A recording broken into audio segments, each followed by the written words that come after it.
next one is normalization. Normalisation important ടോപ്പിക്കാണ്. Normalisation എന്ന് പറയുന്നത് നമ്മളിപ്പോൾ എന്തെങ്കിലും ഒരു ഓർഗനൈസേഷന് വേണ്ടി നമ്മളൊരു ഡാറ്റാബേസ് ഡിസൈൻ ചെയ്യണമെന്ന് വിചാരിക്കും. അപ്പോൾ നമുക്ക് പല ടേബിളായിട്ടായിരിക്കും നമ്മൾ എന്ത് ചെയ്യണത്, ആ ഡാറ്റാബേസിനെ നമ്മൾ ക്ലാസിഫിക്കേഷൻ ചെയ്യണത്. അപ്പോൾ നമ്മളൊരു ടേബിൾ ഡിസൈൻ ചെയ്യണ സമയത്ത് ആ ടേബിൾസിൽ നമുക്കൊരു എറേഴ്സ് ഒന്നും വരാൻ പാടില്ല. അതാണ് നമ്മുടെ നോർമലൈസേഷൻ എന്ന് പറയുന്നത്. അപ്പം നോർമലൈസേഷൻ എന്ന് പറയുമ്പോൾ നമ്മൾ എന്തുണ്ട് അവോയ്ഡ് ചെയ്യും. എന്തിനേക്ക് അവോയ്ഡ് ചെയ്യണത്? റിഡൻഡൻസ് ഉണ്ടെങ്കിൽ ആ റിഡൻഡൻസിനെ നമ്മൾ അവോയ്ഡ് ചെയ്യുന്നുണ്ട്. അതേപോലെ തന്നെ അനോമലീസ് ഉണ്ടെങ്കിൽ അനോമലീസിനെ നമ്മൾ എന്ത് ചെയ്യുന്നുണ്ട്, അവോയ്ഡ് ചെയ്യുന്നുണ്ട്. എന്നിട്ട് നമ്മൾ എന്ത് ചെയ്യും, ഒരു ടേബിളിനെ നമ്മൾ ഒരു വെൽ സ്ട്രക്ചേർഡ് ഫോർമാറ്റിലേക്കായിരിക്കും നമ്മൾ എന്ത് ചെയ്യണത്, ആ ടേബിളിനെ നമ്മൾ മാറ്റേണ്ടത്. അതാണ് നമ്മളെന്ന് പറയുന്നത് നോർമലൈസേഷൻ എന്ന് പറയുന്നത്. ഇപ്പോൾ ഫോർ എക്സാമ്പിൾ ഞാനിപ്പോൾ ഇവിടെ ഒരു ടേബിൾ ഞാൻ എടുക്കുന്നതാണ്. എൻ്റെ എംപ്ലോയി എന്ന് പറയുന്ന ഒരു ടേബിളാണ്. അതിൻ്റെ അകത്ത് ഞാനൊരു എംപ്ലോയി ID കൊടുത്തു, എംപ്ലോയി നെയിം കൊടുത്തു, ഒരു അഡ്രസ്സ് കൊടുത്തു, അതേപോലെ തന്നെ ഡിപ്പാർട്ട്മെൻറ്റും കൊടുത്തു, ഡിപ്പാർട്ട്മെൻറ്റ് IDയും കൊടുത്തു. ഇനി എംപ്ലോയി ID ഞാൻ കുറച്ച് എംപ്ലോയിഡ് ID കൊടുത്തേക്കണേണ്. 1 1 2 3 3 കൊടുത്തു. എന്നിട്ട് കുറച്ച് പേരുകൾ ഞാൻ കൊടുക്കണേണ്. എംപ്ലോയി IDയുടെ ഫസ്റ്റ് പേരെന്ന് പറയണത് ആര്യൻ എന്ന് കൊടുത്തു. പിന്നെ രണ്ടാമത്തെ പേര് ആര്യൻ തന്നെ കൊടുത്തു. പിന്നെ റിച്ചു, പിന്നെ അഖിൽ.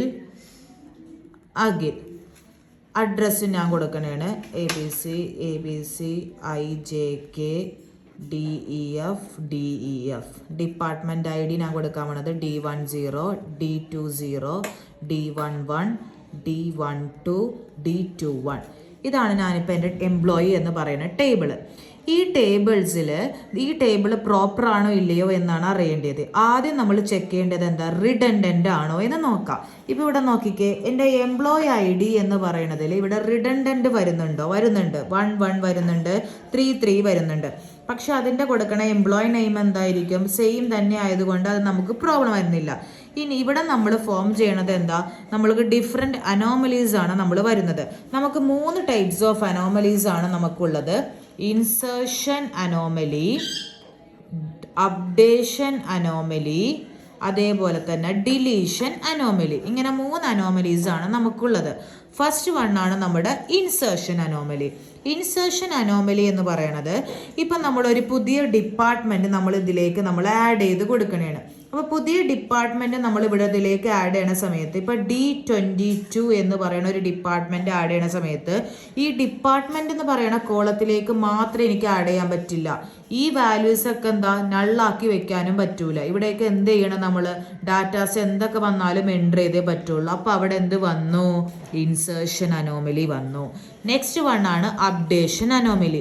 അപ്ഡേഷൻ അനോമലീസ് ഇപ്പോൾ എനിക്ക് സപ്പോസ് ഞാനിപ്പോൾ അപ്ഡേറ്റ് ചെയ്യണത് ആര്യൻ എന്ന് പറയുന്ന ഒരു നെയിം എനിക്ക് അപ്ഡേറ്റ് ചെയ്യണമെന്നുണ്ടെങ്കിൽ പക്ഷേ ഈ ആര്യൻ എന്ന് പറയുന്ന നെയിം എനിക്ക് ഇവിടെ മാത്രം ഫസ്റ്റ് റോല് മാത്രം അപ്ഡേറ്റ് ചെയ്യാൻ പറ്റില്ല. സെക്കൻഡ് റോലും എനിക്ക് എന്ത് ചെയ്യണം, അപ്ഡേറ്റ് ചെയ്യേണ്ടി വരും. അപ്പോൾ എന്താ അവിടെ എന്ത് വരുന്നുണ്ട്, അപ്ഡേഷൻ അനോമലി അവിടെ വരുന്നുണ്ട്. അപ്ഡേഷൻ അല്ലെങ്കിൽ മോഡിഫിക്കേഷൻ അനോമലി. നെക്സ്റ്റ് വൺ ആണ് ഡിലീഷൻ. ഡിലീഷൻ എന്ന് പറയുന്നത് ഇപ്പോൾ എനിക്ക് അഖിൽ എന്ന് പറയുന്നത് എനിക്ക് ഡിലീറ്റ് ചെയ്ത് കളയണമെന്നുണ്ടെങ്കിൽ എനിക്ക് അഖിലിനെ മാത്രമേ എനിക്ക് ഡിലീറ്റ് ചെയ്ത് കളയാൻ പറ്റില്ല. എന്ത് പറ്റും, ആ റോയിലുള്ള 2 റോയിലുള്ള അഖിലിനെ എനിക്ക് എന്ത് ചെയ്യാൻ പറ്റുള്ളൂ, ഡിലീറ്റ് ചെയ്യേണ്ടി വരും. അപ്പോൾ അവിടെ വരണതാണ് എന്തെന്ന്, ഡിലീഷൻ അനോമലീസ്. അപ്പോൾ ഇതെല്ലാം നമ്മൾ റിക്കവർ ചെയ്യാൻ വേണ്ടി നമ്മൾ യൂസ് ചെയ്യണതാണ് എന്തെന്ന്, നോർമലൈസേഷൻ നമ്മൾ യൂസ് ചെയ്യണത്.